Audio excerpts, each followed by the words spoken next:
আমরা যখন ভিডিও ধারণ করি অনেক সময় আমাদের কাছে গিম্বল থাকে না, অনেক সময় হাতে ধরে ক্যামেরা তারপরে ভিডিও করতে হয়।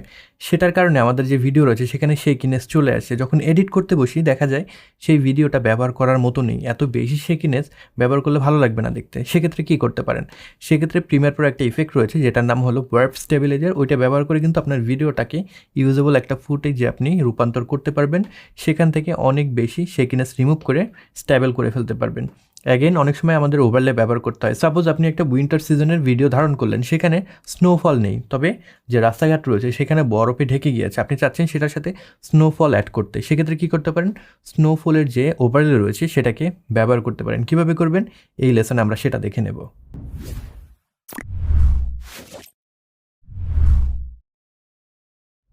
আমাদের ক্লিপস ফোল্ডারের ভিতরে আমরা দুইটা ফোল্ডার পাবো, একটা হলো ওভারলে আর একটা স্টেবিলাইজেশন। এই দুইটাকে ব্যবহার করে মূলত আমরা দেখব।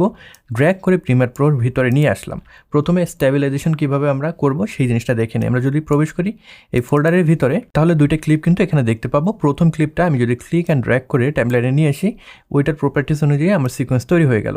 তো এই ভিডিওটা যদি প্লে দেই দেখবেন এটার ভিতরে অনেক শেকিনেস আছে। এটাকে যদি সুন্দর করে উপস্থাপন আপনি করতে চান তাহলে কিন্তু একটু স্টেবল করে নিতে হবে। কীভাবে করবেন? প্রথমে ভিডিওর একটা ইউজেবল পার্ট আপনি নির্বাচন করবেন। সাপোজ আমি এই ভিডিওটার এই জায়গা থেকে এই জায়গায় এই অংশটুকু ব্যবহার করতে চাই। সেক্ষেত্রে আমার এইখানে আমার প্লে হেডটা রেখে যদি কিবোর্ডের কিউ প্রেস করি তাহলে আমার বাম সাইডের অংশটুকু কেটে যাবে। এখানে রেখে আমি যদি দেন ডাব্লিউ প্রেস করি এই অংশটা কেটে গেল, রাইট? এইটুকু ক্লিপ আমি পেলাম। ছোট করে নেওয়ার প্রথমেই কারণ হলো আপনি যে এফেক্টটা ব্যবহার করবেন ওয়ার্প স্টেবিলাইজার, এটা প্রসেসর হেভি একটা এফেক্ট। আপনার ক্লিপের ডিউরেশন যত বেশি হবে তত বেশি সময় লাগবে সেটাকে প্রসেস করার জন্য। এর জন্য ঠিক যতটুকু আপনি ব্যবহার করবেন ততটুকু প্রথমে কেটে নেবেন, এতে করে আপনার অনেক সময় বেঁচে যাবে। আমি চলে যাব এবার ইফেক্টস প্যানেলে। এইখানে গিয়ে আমি যদি সার্চ করি ওয়ার্প লিখে, তাহলে দেখবেন ওয়ার্প স্টেবিলাইজার নামে একটা ইফেক্ট আছে। এইটাকে আমরা অ্যাপ্লাই করতে হবে, রাইট? এবার এটাকে ক্লিক অ্যান্ড ড্র্যাগ করে যদি আমরা এই ভিডিওর উপরে ছেড়ে দিই তাহলে কিন্তু অ্যাপ্লাই হয়ে গেল। দেখতে পাচ্ছেন অ্যানালাইজ ইন ব্যাকগ্রাউন্ড লেখা আসছে। এবার যদি আমরা প্লেব্যাক করি প্রসেসিং শেষে, দেন দেখবেন এটা কিন্তু অনেক স্টেবল হয়ে গিয়েছে। চলে যান ইফেক্টস কন্ট্রোল প্যানেলে, এর ভিতরে খুঁজে দেখেন ওয়ার্প স্টেবিলাইজার কোন জায়গায় আছে। এটার ভিতরে অনেকগুলো অপশন পাবেন। প্রথমে আমাদের ইম্পর্ট্যান্ট যে জিনিসটা সেটা হলো আপনি কতটুকু স্টেবল করতে চান ওইটা নিয়ন্ত্রণ করবে স্মুথনেস যেটা রয়েছে সেটা। এখানে 50% করা রয়েছে, তাহলে মডারেট স্টেবল করবে। আপনি যদি এটাকে ইনক্রিজ করে বাড়িয়ে দেন তাহলে এটা স্টেবল কিন্তু অনেক বেশি হয়ে যাবে। আমি যদি প্লেব্যাক দিয়ে দেখাই এখন অনেক বেশি স্টেবল কিন্তু এটা হয়ে গিয়েছে, রাইট? তো এখান থেকে আপনার যতটুকু দরকার ততটুকু রাখবেন। আমি ইউজুয়ালি 30 থেকে 40%-এর মতন স্টেবিলাইজেশন ব্যবহার করি। আমি এটার জন্য 40 দিয়ে দিলাম। অ্যাগেন যদি আমি প্লেব্যাক করি, ভালো স্টেবল হয়ে গিয়েছে, কিন্তু আমার সাবজেক্ট কিন্তু ওয়েবল করছে। আপনি যদি খেয়াল করেন দুলছে, রাইট? আমি এই এফেক্টটা যাচ্ছি না। সেটাকে রিমুভ করার জন্য কী করা যায়? আপনি যদি চলে যান অ্যাগেন ইফেক্টস কন্ট্রোলের ভিতরে ওয়ার্প স্টেবিলাইজারের আন্ডারে দেখবেন মেথড নামে একটা অংশ রয়েছে। এখানে সাবস্পেস ওয়ার্প নামে একটা অপশন সিলেক্ট করা আছে। আমি এটাকে চেঞ্জ করে পজিশন, স্কেল অ্যান্ড রোটেশন যদি সিলেক্ট করে দিই তাহলে ওয়েবলটা কিন্তু অনেকাংশেই কমে যাবে। এবার যদি আমি প্লেব্যাক করি ওয়েবলটা কিন্তু এখন নেই। অ্যাগেন আরও যদি স্টেবল চান আপনি ইনক্রিজ করে দিলেন, প্লেব্যাক দিয়ে দেখেন কীরকম স্টেবল হলো। এখন কিন্তু আপনি এটাকে ব্যবহার করতে পারবেন। আমরা যদি বিফোর দেখি আমাদের ক্লিপটা আগে ছিল এরকম, অ্যান্ড স্টেবিলাইজেশন ব্যবহার করার পরে এটা হলো এরকম দেখতে, অনেকটাই কিন্তু স্টেবল হয়ে গেল, রাইট? সেকেন্ড যে ক্লিপ সেটা দিয়েও আমরা দেখব কীভাবে স্টেবিলাইজেশন করা যায়। এটাকে আমি ড্র্যাগ করে নিয়ে আসলাম টাইমলাইনে। এখান থেকে যতটুকু আমি ব্যবহার করব ততটুকুই আমি রাখবো। সাপোজ আমি এই ভিডিওটার জন্য এই অংশ থেকে শুরু করব, কিউ প্রেস করে ডিলিট করে নিলাম বাড়তি অংশ। অ্যাগেন এখান থেকে আমি ডাব্লিউ প্রেস করে এই পাশের বাড়তি অংশ ডিলিট করে নিলাম, রাইট? এবার যদি অ্যাগেন আমরা ইফেক্টস প্যানেল থেকে ওয়ার্প স্টেবিলাইজার যেটা আছে সেটাকে ক্লিক অ্যান্ড ড্র্যাগ করে এখানে ছেড়ে দেই, চলে আসলো। বাই দ্য ওয়ে এই যে ব্যানারটা দেখছেন এটা কিন্তু যদি প্রসেস কমপ্লিট না হয় তাহলে কিন্তু রেন্ডারের সময়ও থেকে যাবে। সেটাকে যদি আপনি রেন্ডারে না চান একটা কাজ করতে পারেন, নিচে গিয়ে দেখবেন অ্যাডভান্স নামে একটা অপশন রয়েছে, ওয়ার্প স্টেবিলাইজারের আন্ডারে অ্যাডভান্স আছে। এখান থেকে আপনি এইটাই চেকমার্ক করে দেবেন, হাইড ওয়ার্নিং ব্যানার, এটাকে এনেবল করে দেবেন।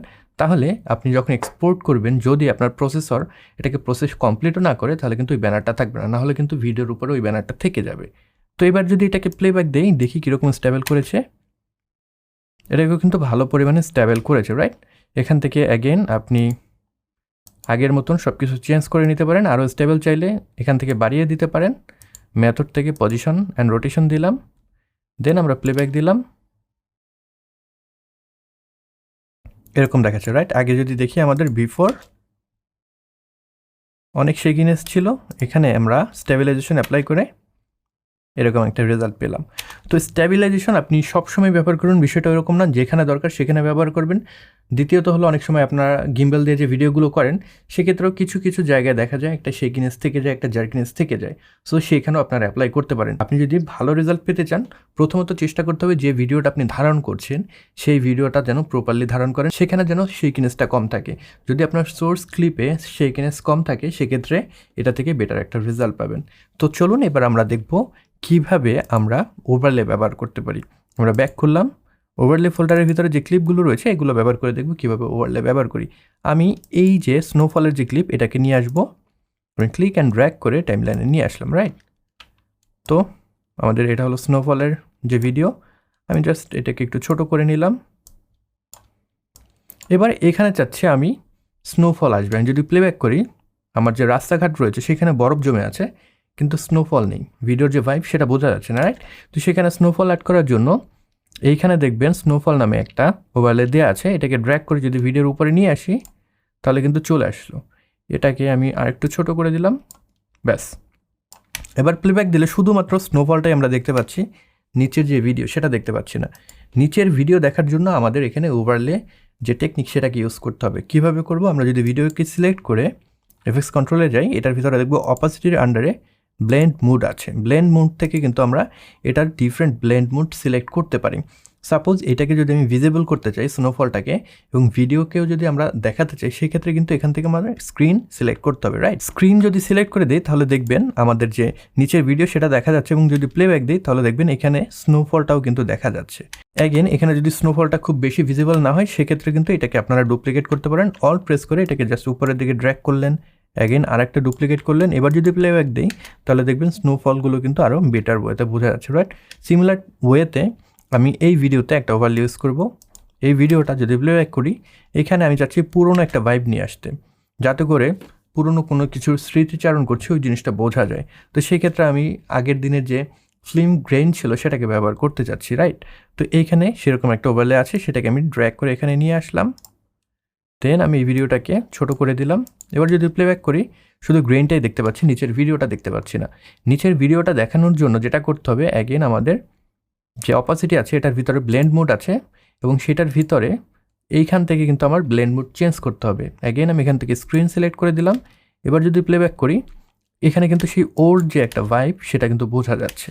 তো এই ব্লেন্ড মুডটা কীভাবে কাজ করে? ব্লেন্ড মুডটা মূলত আপনি যে ভিডিওটা উপরে রেখেছেন সেই ভিডিওটা আপনি যখন ব্লেন্ড মুডটা চেঞ্জ করবেন এইটা নিচের ক্লিপের সাথে ট্রান্সপারেন্সি ওয়াইজ কীভাবে ইন্টারাক্ট করবে সেই জিনিসটাই ডিসাইড করে, রাইট। আমি এটাকে সিলেক্ট করে ব্লেন্ড মুড থেকে যদি অন্য কিছু চুজ করে দিই, সাপোজ আমি ওভারলে চুজ করে দিলাম, তাহলে ডিফারেন্টলি কিন্তু ইন্টারাক্ট করলো। এখান থেকে আমরা জাস্ট এইভাবে যদি চেঞ্জ করে করে দেখি কোনটা কীভাবে কাজ করে তাহলে একটা বেটার আইডিয়া পাবো। এটার ভিতরে গ্রুপ করা আছে আলাদা আলাদা। প্রথমে হলো ডার্কেন গ্রুপ, তারপর আছে লাইটেন গ্রুপ এবং তারপরেরটা আছে হলো এই দুইটা ডার্ক এবং লাইটেনের মাঝামাঝি এবং সেখানে overlay, soft light, hard light এগুলো আমরা পেয়ে যাব। দেন এখানে ডিফারেন্স, এক্সক্লুশন, সাবস্ট্রাক্ট এগুলো মেথড পেয়ে যাব এবং লাস্টলি আমরা কালার ওয়াইজ কিছু মেথড পেয়ে যাব। তো এগুলো গ্রুপ করা আছে। নর্মালি আপনার যদি ভিডিওর যে ব্যাকগ্রাউন্ড সেটা যদি ব্ল্যাক কালারের হয়ে থাকে এটার মতন এবং মেইন যে এলিমেন্ট সেখানে যদি হোয়াইট কালারের হয়ে থাকে সেক্ষেত্রে লাইটেন কিংবা এই স্ক্রিন কিংবা এখান থেকে যেগুলো আছে এই গ্রুপের আন্ডারে সেগুলো বেটার ওয়েতে কাজ করে। এগুলো আপনারা সিলেক্ট করে দেন দেখতে পারেন। অ্যান্ড আপনার যদি যে সাবজেক্ট রয়েছে সেইটা যদি ব্ল্যাক কালারের হয়ে থাকে এবং আপনার ব্যাকগ্রাউন্ড যদি হোয়াইট কালারের হয়ে থাকে সেক্ষেত্রে কিন্তু প্রথম যে গ্রুপ রয়েছে ডার্কেন, মাল্টিপ্লাই, কালার ব্যান্ড এগুলো বেটার ওয়েতে কাজ করে। আপনারা এখান থেকে এক একটা চেঞ্জ করে আইবল করে দেখতে পারেন কোনটা আপনাদের ওভারলের জন্য বেটার ওয়েতে কাজ করে, সেভাবে কিন্তু কাজ করতে পারেন। এই ছিল মূলত কীভাবে আপনি ওভারলে নিয়ে কাজ করতে পারেন। ওভারলে খুবই হ্যান্ডি হতে পারে যদি আপনি ছোট একটা টিমে কাজ করেন, সবসময় আপনার বিভিন্ন এলিমেন্ট তৈরি করে নেওয়া সম্ভব না, সেক্ষেত্রে ওভারলেগুলো ডাউনলোড করে কিন্তু ব্যবহার করতে পারেন। সাপোজ একটা বৃষ্টির সিন আপনি করলেন কিন্তু যেখানে আপনি শ্যুট করেছেন ঠিক তখন বৃষ্টিটা থেমে গেল, রাইট। তবে আপনার যে এনভায়রনমেন্ট রয়েছে সেটা ভেজা ভেজা আরও রয়েছে, এখন শুধু সেখানে বৃষ্টির যে ছটা সেখানে আপনি অ্যাড করতে যাচ্ছেন, সেক্ষেত্রে কিন্তু বৃষ্টির যে ওভারলে ডাউনলোড করে আপনি অ্যাড করে দিতে পারেন। যে জায়গায় বসে শ্যুট করেছেন ওখানে স্মোক ছিল না, আপনার ভিডিওতে আপনি চাচ্ছেন স্মোক অ্যাড করতে, সেক্ষেত্রে কিন্তু স্মোকের যে ওভারলে সেটা ব্যবহার করতে পারেন। এখানে যেরকম দেখলাম আমরা স্নোর যে ওভারলে সেটা ব্যবহার করেছি, এইভাবে আপনি ওভারলে ব্যবহার করে আপনার যে প্রোডাকশন রয়েছে সেটার ভ্যালু কিন্তু আরও ইনক্রিজ করতে পারেন।